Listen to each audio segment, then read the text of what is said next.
투자 포트폴리오 안에서 어떤 자산을 얼마나 가지고 가야 하는가를 결정짓는 요소는 기본적으로 투자자의 위험 성향 혹은 투자 성향입니다. 위험 성향은 보통 문제에 답을 하고 그 결과에 따라 투자자가 얼마나 위험을 감수할 수 있는지 파악하는 방식으로 측정합니다. 위험을 감수할 수 있는 정도를 3개에서 5개 단계로 나눈 뒤 이 단계에 따라 각각 다른 자산에 배분하는 거죠. 자신의 위험 성향을 알고 싶다면 증권사나 은행 등 금융기관의 홈페이지에서 제공하는 위험 성향 측정 테스트를 직접 해보기를 권합니다. 지금 보여드리는 예는 세계 최대의 운용사 중 하나인 뱅가드의 자산 배분 모델입니다. 투자자의 위험 성향에 따라 각각 다른 자산 배분을 제한하고 있습니다. 위험을 선호하는 투자자일수록 주식 비중을 높이고 채권 등 좀 더 안전한 자산은 비중을 낮추는 투자를 제한합니다. 반대로 위험을 회피하는 투자자는 채권의 비율이 높습니다.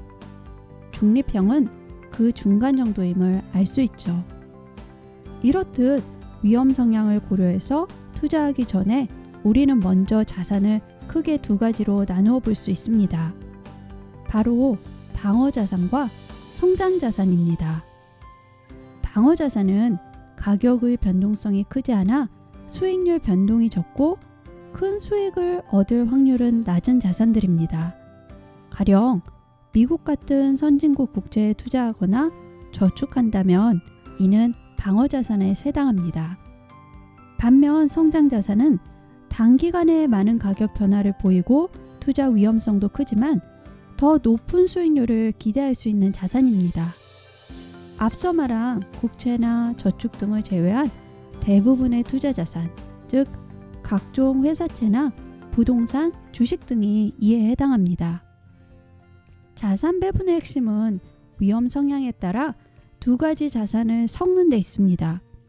위험 회피적인 성향의 투자자라면 포트폴리오에서 방어 자산의 비율을 높이고 반대로 위험 선호형 투자자라면 성장 자산의 비율을 높이면 됩니다. 그렇다면 여기서 각종 자산들의 예상 수익률과 위험성은 어떻게 계산할까요? 이는 근본적인 자산의 성격을 분석한 기초자료 및 최소 20-30년간의 과거 데이터를 바탕으로 일반화한 결과치입니다.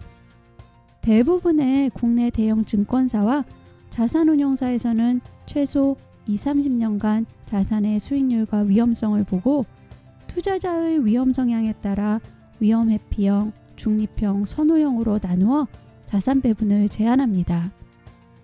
이 말을 듣고 다소 막막하게 느껴지는 분들도 있을 겁니다. 20-30년을 바라보고 이를 따라하다 보면 결국에 목표한 투자 수익률이 나와서 자산을 만들 수 있다는 말인가? 라는 의문이 드는 것도 당연합니다.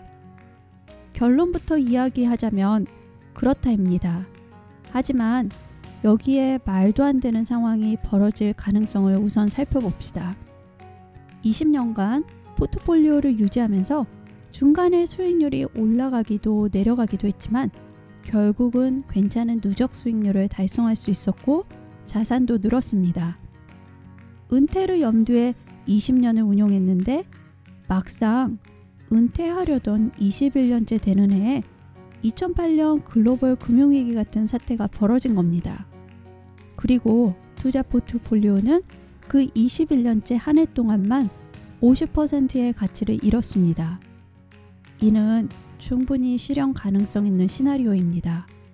그리고 우리가 20-30년이라는 아주 긴 시간 동안의 평균적인 수익률과 위험성에 대해 이야기하는 이유이기도 합니다.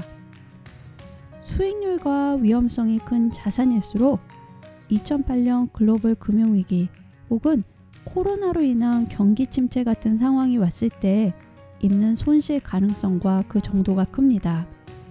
그래서 이런 자산들은 20-30년의 충분한 기간이 있어야만 어느 정도 평균 수익률을 가지고 일반적인 결론을 낼 수 있습니다.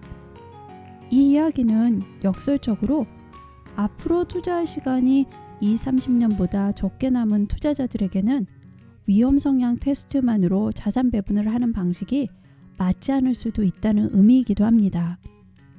그렇기 때문에 자산 배분을 할 때는 남은 시간에 대한 고려가 반드시 필요합니다. 방어 자산은 짧은 시간에도 예상 수익률과 위험성에 도달할 가능성이 큽니다. 물론 성장 자산은 상대적으로 더 긴 시간이 필요하고요. 따라서 앞으로 투자할 수 있는 시간이 적다면 방어 자산의 비율을 높이고 투자할 수 있는 시간이 많다면 더 많은 자산을 성장 자산에 배분하는 편이 좋습니다. 이어서 다음 시간에는